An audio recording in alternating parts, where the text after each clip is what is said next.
Okay. So guys, kama unakumbuka hii hapa ni odds zetu hizi ni odds zetu ambazo tuliziangalia. Hapo kulikuwa na Sport Lisbon ilikuwa anacheza.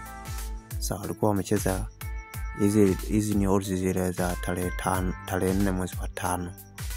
So sasa nataka nikuonyeshe matokeo yake yamekuaje, kwamba je imewins au haijawins. Kwa kikubwa wewe angalia hapo, angalia na kile hizo timu. Kuna Sport Lisbon imecheza, kuna hiyo mode. Sasa nataka nikuonyeshe. Mimi natumia bet power. Matokeo ndo haya hapa. Timu zote zimewins guys. Timu zote zimewins. Zote zimewin. Kwa mkeka umewin. So nimekwambia hizi tip ni za uhakika. Yaani hizi odds ni za uhakika, na upa odds ambazo zenye uhakika. So guys, usisahau kusubscribe channel hii, comment, like na share video hii kwa watu wengine, ili kila napokuwa na update video mpya basi wote tupate kunufaika na kile ambacho tunakitoa. So morning tatoa odds zingine za